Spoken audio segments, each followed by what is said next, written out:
right? We're going to start right here where Caitlin Clark was talking about how she disagreed with what went down with her minutes last night, all right? And honestly, she already told the Indiana Fever organization that it's stupid, man. It is stupid to put her on restricted minutes, all right? She don't like those games. She can never get it going. She don't care to do them if she's not ready. 16 minutes. That's all Caitlin Clark played in what became one of the Indiana Fever's most frustrating losses of the season. It wasn't because she suffered another injury or because she wasn't physically able to continue. Instead, the coaching staff placed her on a restricted minutes plan, despite her previously making it clear that she strongly disliked that approach. The organization already knew how she felt. On June 14, 2025, after returning from a 5-game absence with a quad injury, Clark openly criticized the idea of playing on limited minutes. She described the restriction as silly, and explained that she didn't want to return unless she could play at full intensity. As Clark put it, "Why would I go out there to play 20 minutes? I'm out there to win and give everything I have to this team." Those comments left no doubt about her mindset, making the decision to limit her minutes once again a topic of debate among fans and observers. Okay, she ended up making this article, and right here at the beginning, she was talking about how Caitlin Clark, back in 2025, said she don't like these restricted minutes, man. She don't like these type of games. So let's start right here. Usually Caitlin Clark isn't a fan of minutes restrictions, right? The Indiana Fever guard declared them silly in her return from a 5-game layoff because of a quad injury on June 14, 2025, saying, "I told them, I don't want to come back and let..." Watch Caitlin Clark's body language carefully. It doesn't look like someone who is happy with a minutes restriction. Instead, it reflects the frustration of a highly competitive player who wants to be on the court helping her team. From her reactions, many fans believed she wanted to play more but was being held back by the coaching staff's plan. What made the situation even more surprising was that, the night before the game, Clark had mentioned in an interview that she expected to play around 20 minutes against the Los Angeles Sparks. Instead, she was on the floor for just 16 minutes. Those minutes were divided into short 2- and 3-minute stretches, making it extremely difficult for her to establish any rhythm. She would play briefly, spend several minutes on the bench, return for another short stint, and then sit again. With that kind of rotation, it's difficult for any player to build momentum, settle into the game, or make the consistent impact needed to help the team compete at its best. They keep doing it. You know, if you were going to allow her to play only 16 minutes, just sit her out. Like, what are we doing, man? Now, if we skip down, okay, we skip down a little bit. Where is it? Right here.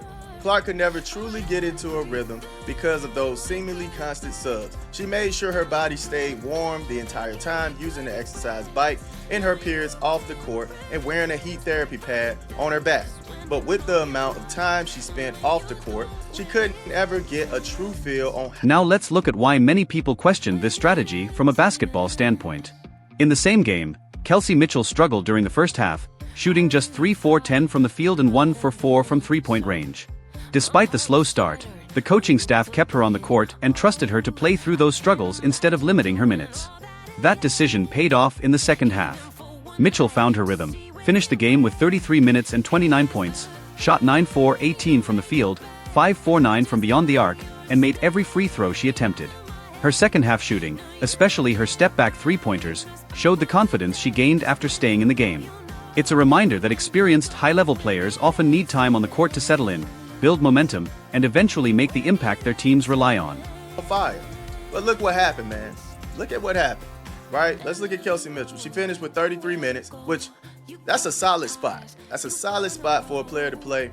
29 points, 9 for 18, 5 for 9 from the three, 100% from the free throw line.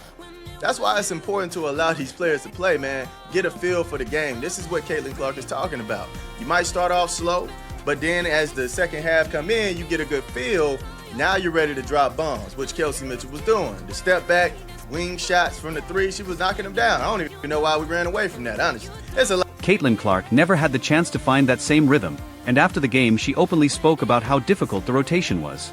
Reporter Chloe Peterson highlighted Clark's comments, where she explained that constantly playing for a few minutes before returning to the bench made it nearly impossible to settle into the game.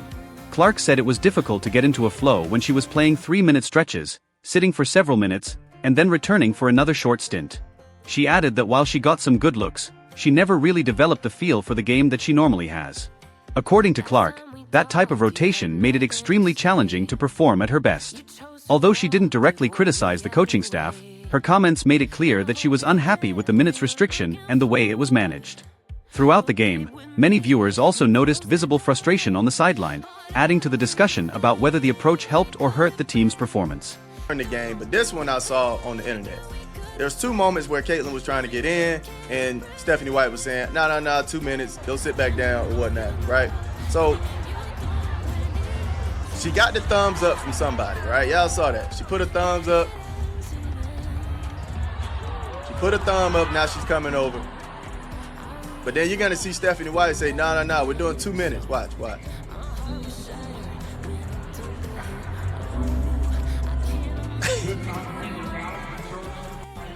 2 minutes. Now, there were 2 moments during the game that caught the attention of many fans. In the first, Caitlin Clark received what appeared to be a signal from the bench and began getting ready to check into the game. However, after speaking with the coaching staff, she was told to wait a little longer and return to her seat. While she smiled in the moment, many viewers felt her body language suggested disappointment.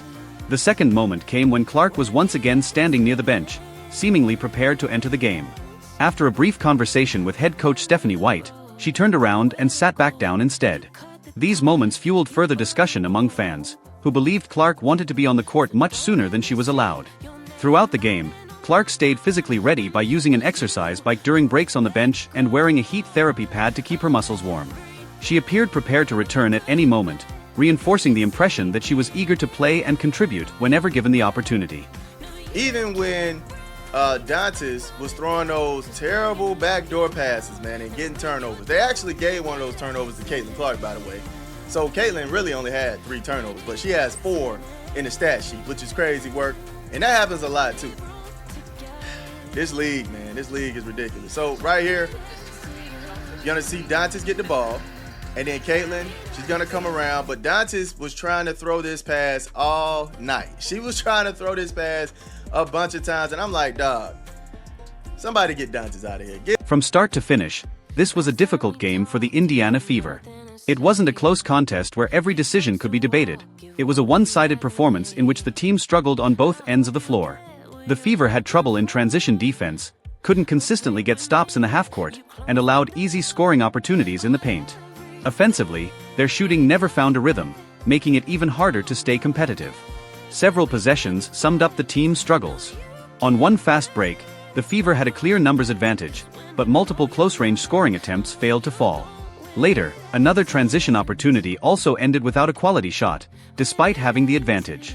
Throughout the game, Indiana missed chances to build momentum and couldn't generate the offensive spark they needed. As the game slipped away, many fans questioned whether limiting Caitlin Clark's playing time was the right decision.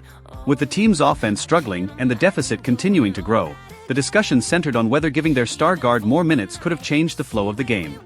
What did y'all bet on this game, man? Because this was nasty work. Then we still have the numbers. Look at this, 1, 2, 3, 4 versus 1, 2, 3, and we still couldn't find a good shot. What is this? Lexi gets it. Look, she's still kind of open here. Puts it up and miss it again. Like, dog, I had to walk off the stream, man. I mean, like I stated, man, no effort, nothing. I mean, we were getting dead in that paint. Hines Allen getting blown by, playing defense with her back. I don't know what we were doing, man. I mean, this was crazy work. Who was that? Mo? Was that Mo? It might have been Mo. No, that was Dantas. Dantas getting worked by NECA. I'm like, man, can we go in the zone or something? We can't handle the paint, obviously. Ray Burrell going crazy on us. Man, I didn't understand last night at all. All right, I was throwing up. I was so disgusted with what happened last night. I felt sick. This game sparked a much bigger conversation than just one disappointing loss. Since entering the WNBA, Caitlin Clark has often been at the center of discussions about balancing player health with competition. Clark has repeatedly made it clear that, if she's healthy, she wants to be on the court competing. After returning from a quad injury in 2025, she said she didn't want to come back unless she was fully ready to play without restrictions. Those comments made her stance clear, which is why many fans questioned the coaching staff's decision to limit her minutes once again. The biggest concern for many observers was communication. Clark had indicated before the game that she expected to play around 20 minutes, yet she ended up playing only 16 in short stretches. That led to questions about whether the coaching staff and medical staff were fully aligned with the players' expectations. If the team believed she still needed protection, some fans argued it would have been more logical to rest her completely rather than using brief rotations that prevented her from finding any rhythm. The game also exposed several on-court issues beyond Clark's minutes. Indiana struggled with offensive execution, turnovers, and defensive consistency. At times, players appeared out of sync on screens, passes, and offensive sets, making it difficult to establish any flow. Those communication problems became even more noticeable with frequent substitutions and changing lineups throughout the game.